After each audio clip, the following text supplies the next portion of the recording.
عملی مظاہر میں آپ سے عرض کروں گا، ہمارے لفظ بھی ٹھیک ہونے چاہیے، لہجے بھی ٹھیک ہونے چاہیے۔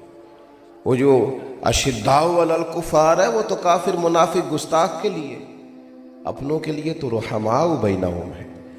اس کے اندر مزاجوں میں تلخی لے آنا اور تھوڑا سا نا رویہ بھی فرق آ گیا ہے بڑا سارا۔ امیر اور غریب کے لیے فرق آ گیا ہے، چھوٹے اور بڑے کے لیے فرق آ گیا ہے، گاڑی دیکھ کر عزت ہونے لگی ہے، انسان کا مال دیکھ کر اکرام ہونے لگا ہے، کیمرے میں دیکھ لیا جاتا ہے، اندر بیٹھے حضرت دیکھ لیتے ہیں کہ کون کس پجاروں پہ آیا ہے، اس ترتیب سے اس کے لیے اکرام کیا جاتا ہے۔ ہمیں اپنے لہجوں میں اور بالخصوص اپنے گھروں کے اندر ماحول کو اس قدر زیادہ محبت والا بنانا ہے۔ دیکھیں جو میں نے کہا نا کہ لفظ بھی ٹھیک ہوں، بعض لوگوں کے لفظ بالکل ٹھیک ہوتے ہیں، ان کا لہجہ ٹھیک۔ صبح نا 6-7 بجے بہو نے پوچھا تھا سسر صاحب سے کہ ابا جی کھانا لاؤ، انہوں نے کہا بیٹا میرا ابھی دل نہیں ہے، میں نے نہیں کھانا۔ پھر شوگر کے مریض ہوتے ہیں اکثر بزرگ، تو انہوں نے مثال دے رہا ہوں، انہوں نے کہا 9-10 بجے کہ پتر روٹی لے آ، تو بڑے غصے سے آئی ہے، میں تو انہوں پہلا پوچھا سی۔ اب برتن اس نے بڑے زبردست تلخی کے ساتھ رکھے ہیں، دروازہ اس نے بڑی شدت سے بند کیا، تو بزرگ آدمی کو تکلیف محسوس ہوئی، یار اس کا لہجہ ٹھیک نہیں۔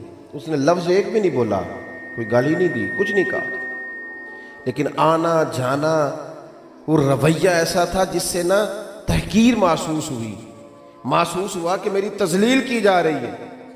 تو شام کو نا بیٹے سے شکایت کر دی والد نے، بوڑھے والد نے کہا پتر تیری بیوی بڑا رسوا کرتی ہے، اسے سمجھا۔ اس نے جب پوچھا تو وہ کہتی ہے ابا جی نے پوچھو میں آکھیا کی، انہیں تو کچھ بھی نہیں آکھیا، لفظ تو ایک بھی ادا، لیکن اس کا آنا جانا اتنا خطرناک تھا، اس کا بات کرنا ایسا تھا کہ اس نے دل کے کئی ٹکڑے کر کے رکھ دیے۔ اس نے کہا میں ابا جی نے پوچھو نا، دسو جی ابا جی میں کیا کیا، تو نہ کچھ بھی نہیں آکیا، کی دسو، یہ بتائیں کہ جب تو آئی تھی تو تیرے تیور کیا تھے۔ قرآن مجید نے سمجھایا، حضرت لقمان اپنے بیٹے سے کہنے لگے وَلَا تُصَغِّرْ خَدَّكَ لِلنَّاسِ، بیٹا لوگوں سے منہ ٹیڑھا کر کے بات نہ کرنا، تیرے لفظ نہیں تیرا رویہ بھی ٹھیک ہونا چاہیے، تیرے چہرے پر خوبصورتی بھی ہونی چاہیے، تیرے لہجے کے اندر حسن بھی ہونا چاہیے، تیرا انداز، اپنے انداز کو محبت والا بنایا جائے، اپنے لب و لہجے میں وہ خوبصورتی پیدا کی جائے کہ لوگ گرویدہ۔ اور پھر کچھ لوگ ایسے ہیں جو دوسروں کو دیکھ کے اپنا سارا ماحول خراب کر لیتے ہیں۔ بھئی دوسروں کا اثر لینا تھا یا امت مسلمہ نے اپنا اثر دوسروں کو دینا تھا؟ بجائے اس کے کہ ہمارا اس پہ اثر، میں سفر کر رہا تھا تو لمبا سفر تھا بڑا، تو ایک صاحب گاڑی کو غلط کراس کر گئے، غلط کراس بھی کر گئے اور تھوڑی تنقید بھی کر گئے، تو ڈرائیور صاحب کا موڈ خراب ہو گیا۔ موڈ خراب ہو جائے تو موڈ خراب والے بندے کے ساتھ سفر کرنا، ہو بندہ آدھے گھنٹے میں تھک جاتا ہے، اس کا موڈ ہی صحیح نہیں ہے۔ اس لیے کچھ لوگوں کو یہ سمجھ لینا چاہیے کہ موڈ کا ٹھیک ہونا صحت کے ٹھیک ہونے سے بھی زیادہ ضروری ہے۔ تو موڈ خراب ہو گیا، وہ گاڑی جو ہے وہ چل تو رہی ہے پر اس کے اندر جو ماحول ہے نا وہ ایسے ہے جیسے جون جولائی کی گرمی پڑ رہی ہے۔ تو میں نے اس بچے سے کہا ذرا گاڑی سائیڈ پہ کرو، اس نے گاڑی سائیڈ پہ کی، تو میں کہا پتر تو اتھو پانی لے تے پی تے موڈ صحیح کرو، تے انہیں جو کرنا سی وہ تے کر گیا، تے ایسا تے سفر کرنا ہے کہ نہیں۔ ایک بندے کی ایک تلخ بات کی وجہ سے نا ہو جاتی ہے اپنے رویے کو کبھی بھی خراب، اپنے رویے میں خوبصورتی آئیں گے نا بڑے لوگ، بڑی حضرت عمر بن عبدالعزیز بادشاہ تھے، رات کا ٹائم تھا، ایک رستے سے گزر رہے تھے، تو آدھی رات کے وقت ایک بزرگ فٹ پاتھ پہ سو رہے ہیں سڑک کنارے۔ اس زمانے میں لوگ کھڑاؤں پہنتے تھے، لکڑی کے جوتے، حضرت کا پیر آ گیا تو وہ اچانک ٹکر ہو جائے تو کیا کہتے ہیں سارے لوگ، اس نے بھی وہی کہا، اس نے کہا اب اچانک وہ بزرگ اٹھے، سوئے ہوئے تھے، پیر پہ پیر آیا، تکلیف ہوئی تو کہنے لگے آپ بندے۔ تو اس کا جواب یہ تھا کہ چلو میں اگر اندھا ہوں تو آپ کو عقل نہیں ہے معاذ اللہ، آپ سڑک پہ سو رہے ہیں یا رستہ گزرنے کا، کیوں سو رہے ہیں؟ اس نے کہا بندے، یہ مقام ہے کہ بندہ محبت والا ہے کہ تلخی والا ہے، اب سمجھ آتی ہے، روٹین میں تو سارے پیار کرتے ہیں، اب سمجھ آتی۔ اس نے بات کی تو حضرت عمر بن عبدالعزیز ہنس پڑے، یہاں ہسنا کمال ہے، جتن جتن تے ہر کوئی کھیڈے، کدے ہارن بھی کھیڈ فقیرہ، جتن دا مل کوڈی پیندے ہارن دا مل ہیرا۔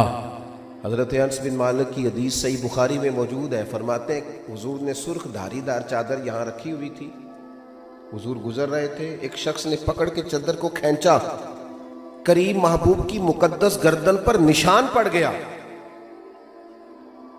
جب حضور نے پلٹ کے دیکھا تو کہنے لگا جی میں کوئی بھیک لینے آیا تھا، کچھ عطا کر دیں۔ حضرت انس کہتے ہیں لوگوں میں قربان جاؤں، جب حضور نے بات سنی تو نبی کریم نے مسکرانا شروع کر دیا۔ یہاں مسکرانا، کوئی زور سے دروازے پہ دستک دے دے تو اس فقیر کو خیرات کوئی نہیں ملتی، اس نے نشان ڈال دیا پر کریم مسکرا رہے ہیں، یہ انداز ہے انداز محبت۔ نبی کریم مسکرا رہے ہیں اور فرمایا دو پہاڑیوں کے بھی جتنی بکری کھڑی ہیں ساری اسے دے دو، دے دو ساری اسے۔ یہ انداز ہے کہ آپ اگر پیار والے ہیں تو پھر آپ صرف اپنوں کے لیے پیار والے ہیں، جو ہاتھ باندھ کے پیچھے چلتے ہیں فقط ان کے لیے پیار والے ہیں، جنہوں نے پوری فرما برداری کا اعلان کر دیا فقط ان کے لیے پیار والے ہیں۔ سنیے گا اور یاد رکھیے گا، حضرت عمر بن عبدالعزیز رحمۃ اللہ، میری بات بھی مکمل ہو گئی، سمیٹنے لگا ہوں۔ حضرت عمر بن عبدالعزیز رحمۃ اللہ علیہ سے اس نے کہا بندے، ہنس پڑے اور بزرگ کے کندھے پہ تھپکی دے کے کہنے لگے نہیں بابا جی مجھے نظر آتا ہے، یہ کچھ لوگ شاہ سے زیادہ شاہ کے فرما بردار ہوتے ہیں، بلکہ اور مثال دوں تو یہ جو کیتلی ہوتی ہے نا، یہ چائے سے زیادہ گرم ہوتی ہے ہمیشہ۔ وہ جو ساتھ تھے نا دو تین سپاہی، انہوں نے نا تلواریں نکال دی۔ آپ فرمانے لگے تمہیں کیا ہوا؟ کہنے لگے گستاخ ہے، اسے قتل کریں گے۔ فرمایا کون سی گستاخی کی اس نے؟ ایسے سزا دیں گے، ماریں گے۔ فرمایا کوئی گستاخی نہیں، کیا ہوا؟ کہا جناب اس نے آپ کو اندھا کہا ہے۔ آپ فرمانے لگے نہیں اس نے تو نہیں کہا۔ کہ جناب کہا ہے؟ فرمایا نہیں کہا۔ جناب کہا ہے؟ آپ فرمانے لگے بابا تم سے باتیں کر رہا تھا مجھ سے کر رہا تھا؟ کہ حضور آپ سے بات کر رہا تھا۔ تو فرمانے لگے بابا جی نے تو ایک سوال پوچھا ہے کہ آپ اندھے تو نہیں، تو میں نے کہہ دیا مجھے نظر آتا ہے، اس میں جھگڑے والی کون سی بات ہے؟ تو مختصر سی بات ہے، ابھی آپ اندھے تو نہیں، تو اس کا جواب ہے نہیں مجھے نظر آتا ہے۔ تھوڑا سا نا لہجوں میں، اٹھنے بیٹھنے میں، اپنے شب و روز میں، اپنے انداز میں تھوڑے سے مزاج میں محبت ہو، تھوڑا طبیعت نرم ہو، تھوڑا جو قلب ہے، جو دل ہے، اس کے اندر کسی کے لیے گنجائش ہو۔ کیا کہتے ہیں ہمارے بزرگ؟ ہمارے بزرگ کہتے ہیں مکان ہی بڑے نہ بناؤ، دل بھی ذرا بڑے کرو۔ ہمارے بزرگ کہتے ہیں صرف زمینیں ہی نہ وسیع کرو، تھوڑا سا ظرف بھی بڑا کرو۔ کیا کہتے ہیں؟ 14 طبق میرے دلے دے اندر تے میں تمبو وانگوں تانے ہوں، دل دریا سمندروں ڈونگے، دل دریا